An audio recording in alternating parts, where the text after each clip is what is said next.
Ahoy, this is David Perry and the continuing part of our series investigating artists and colleagues around the world during what I like to call the Great Pause. Well, I'm very glad to have with us today a filmmaker who is taking part in the 17th Annual International Ocean Film Festival, originally scheduled for March of this year, and now, of course, because of COVID, entirely virtual. Please welcome to the show, Mimi deGruy. Welcome. Much for happy to be here. Thank you. So talk to me about your film specifically, but also how you heard about the International Ocean Film Festival. Well, first, my film. My film is called Diving Deep, The Life and Times of Mike deGruy, and it's about an ocean explorer, filmmaker, marine scientist who arguably, he had a long career, and arguably just as he was about to do his most important work, he died in a tragic accident.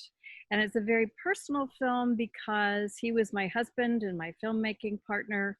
And so I felt compelled to trace the trajectory of his career and then highlight what I felt he would be saying if he were still alive. So that's the film that is part of this film festival, which I'm thrilled and honored to be a part of. And I heard about it because, I mean, if you're an ocean filmmaker or any kind of filmmaker, you know the International Ocean Film Festival. So it was my thrill to be chosen, asked to be the opening night film back in March, which of course we were so disappointed had to be delayed, but thrilled that it's here virtually. So happy to be here. Yes, well, as I was speaking with Ana Blanco the other day, the executive director, and we were saying that in the midst of all of this pain and suffering and our kind of sheltering in place wherever we are, in a very real sense, many more people potentially will be exposed to the work of the International Ocean Film Festival. And because of that, will be exposed to the life and legacy of your husband. What do you think he would say if he knew that this film was going to open the festival? Well, I think he'd be excited and honored. And, you know, I joke and say he would be a little embarrassed that it's a film really highlighting him. But then anyone who knew him knew how excited he was to talk about his work and share his work and feature the behavior that he worked really hard of the animals he worked really hard to get. So on the one hand, I'd say he'd be embarrassed. On the other hand, I think he loved attention. So, I mean, you can kind of see it on when he's on camera, he just lit up in front of the camera. So I think he'd be thrilled. Now, of course, this is obviously a labor of love for you, and I'm sure incredibly emotional, but what was it like making the film? Would this have been a film that he would have made in some other way? Had he not passed on? He wouldn't have made this one. In fact, I had to laugh. I laugh because while he loved attention, he really wanted to give you a film about the animals. That was his mission in life, was bringing you down into the ocean to share the world that probably most people don't get to see, and to show you how these animals go about making their living. So he was really good at filming animal behavior. So this would not be the film he would make. He would not make a film about himself. No way. He hosted many films and found it difficult to incorporate himself into the story. For me, it was a really challenging film to make. It was difficult, obviously, because there was so much footage. He hosted a lot of shows, so I had all that to choose from, as well as all the films he made and the films he and I made together. So it was hard to decide. And it was just painful. I mean, you know, I wanted so many times to ask him, what do you think I should do with this? How should I tell this part of the story? And I couldn't. I had to kind of channel him and, you know, think, what would he do?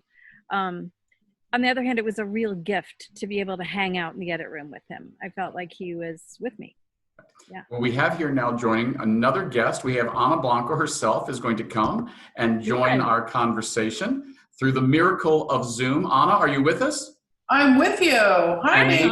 Hi. So now we're the three of us. So I was just talking to Mimi, and she said something very interesting, that she didn't think Mike would have made this film because this is all about him, obviously, but he'd like to be behind the camera and under the waves.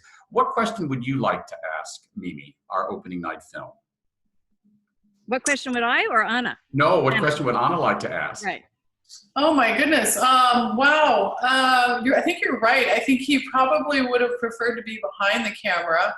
Um, I don't know. I just love the film. I love his enthusiasm. I love everything about him. I would probably have to say, what were some of the most challenging things for you, Mimi, in making this film? Well, I think I was just saying to David that I think trying to decide which of the animal behavior sequences to include was hard because I had so many to choose from, and I really had to limit it. Plus, I mean, I really think the climax of the film is the BP oil spill. So there was so much to say about that, but I really felt that for people to understand Mike's absolute dismay and horror at that oil spill in the place where he grew up, I needed to show them his life as best I could in, a film. So I think the hardest part was just, I had so much to choose from and how to tell a story in that length of time. How painful was it to watch these animals that you both, of course, so loved, just be destroyed by this truly man-made disaster, something that could have been avoided, and, well, hopefully we have learned a bit how to avoid in the future, but I don't know. Well, to that last part of your comment was, I don't know that we have learned. Mm-hmm.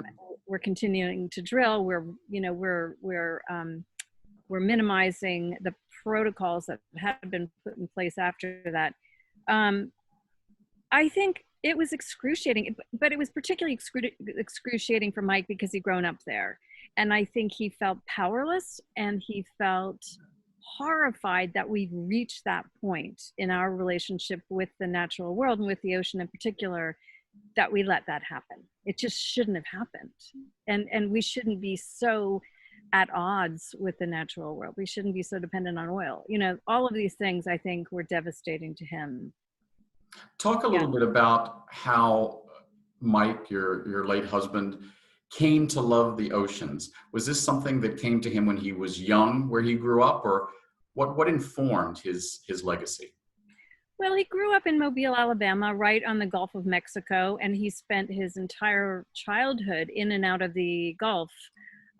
So I think it was very natural for him to fall in love with that part, with the ocean. But I think he loved the natural world in general.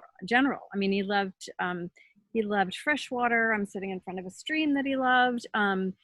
He loved the woods. He loved anything having to do with the natural world from a very early age. Yeah. Ana, when you first saw this film, what struck you, and why did you feel that this had to be the opening night film for the 17th Annual International Ocean Film Festival? That's a very good question, David. In fact, you're gonna make me shed a tear because I was fortunate enough to see this film at Jackson Wild in Jackson Hole, Wyoming, and that's where I met Mimi.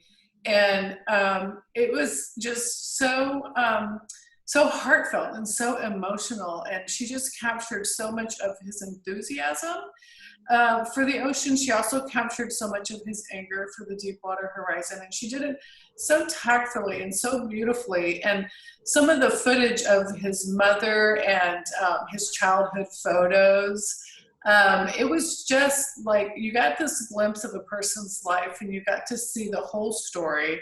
And there was laughter, there were tears. We just stood up and applauded Mimi, and it was a standing ovation, and everyone was just so amazed at what a good story it was and what a great job she did. To be able to tell that story from, as his wife, as his lifetime partner.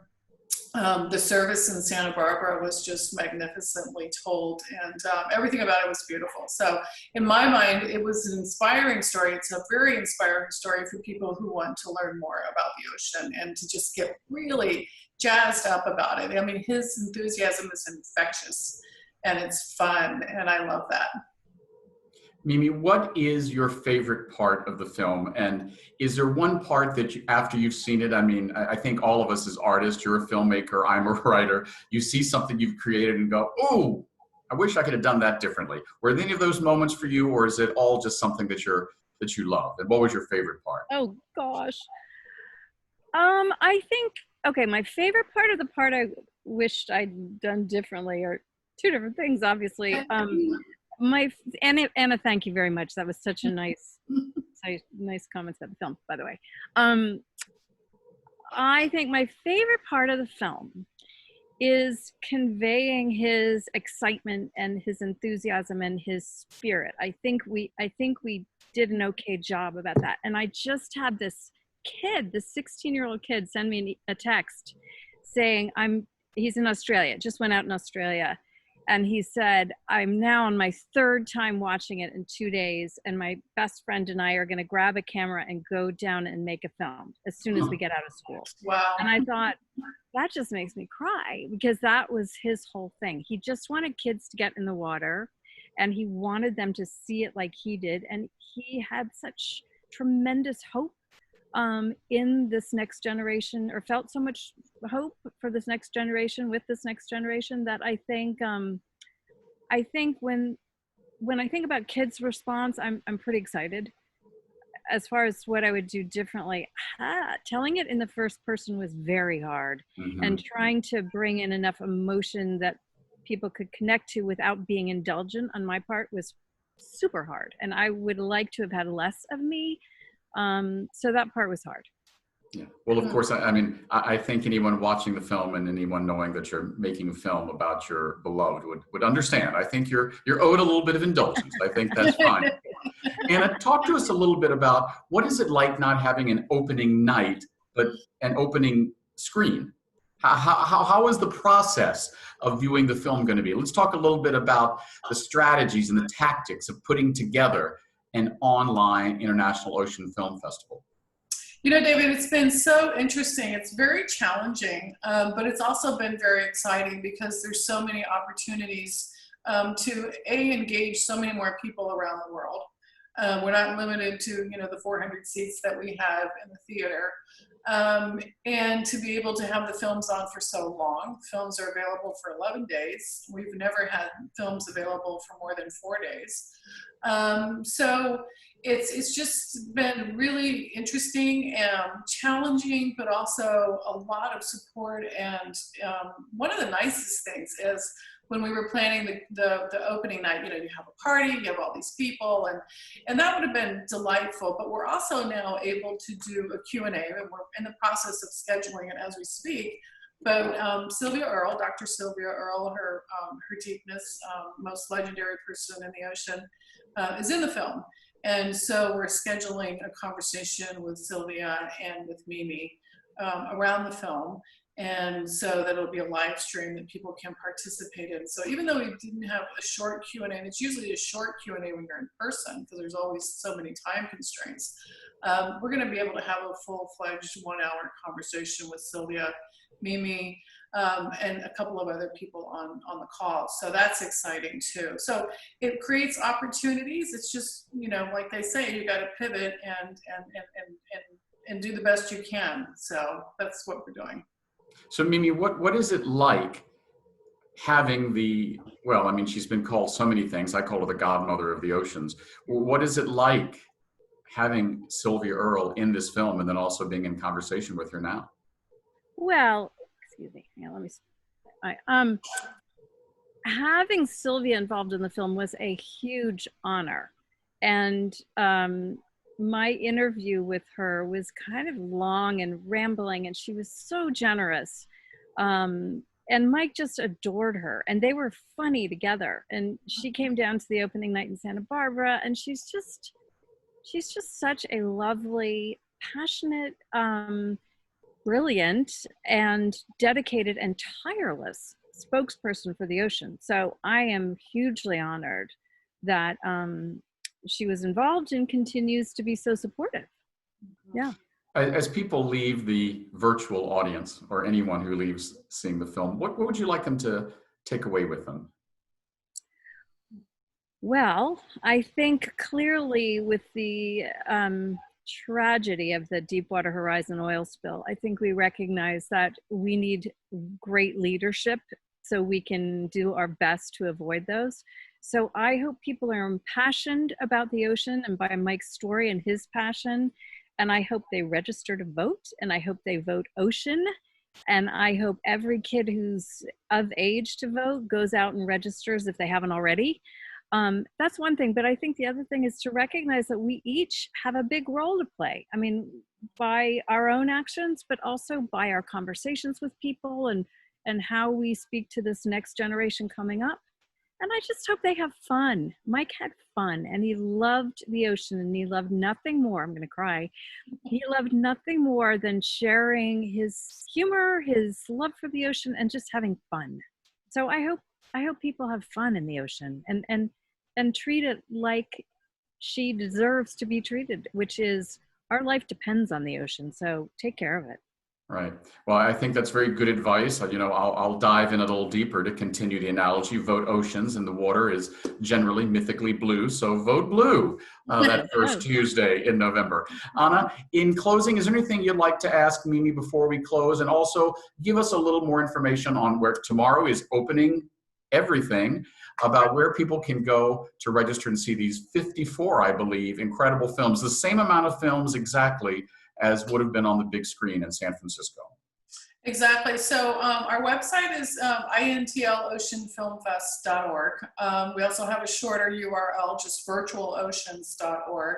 And it takes you to the website. It takes you to all the live Q&As that we have scheduled. We have over 14 of those ready to go. So it's easy to access and available for 11 days. It's very exciting. I guess for Mimi, I would just say thank you for making such a spectacular film, and thank you for taking the time to have this conversation with us as well. But also, you know, I had no doubt in my mind that I wanted it to be opening night, because I really wanted people to, like you said, experience the ocean and just get extremely passionate about it. And for anybody who visits our website, we have a trailer. It's on Facebook. It's all over the place. We put in a lot of clips of Mike, actually. That big smile, you know, they're taking off his scuba helmet and he just can't help himself. And so we included a lot of the clips from the film in our trailer. So we're very excited about that. So thank you, Mimi. That sounds great. Mimi, thank you for being with us. Ana, and I love the new URL. I think it's great. virtualoceans.org, correct? Correct. There you go. Mimi, any closing thoughts before we end? Me? Yes. Oh, no, just thank you so much, Ana, for choosing Diving Deep. I think it's really an honor. And also thank you for just doing the job that you do. It's amazing to have that number of films available online now, but in a festival itself, just dedicated to the ocean. So thank you. Thank you, thank you, thank you from the deepness of my heart. There you go. Thank you, Mimi. Thank you, Mike. Thank you, Ana. Thank you, all the filmmakers. This is David Perry. Go to virtualoceans.org and dive in. Ahoy. Thank you, David. Thank you. Thank you.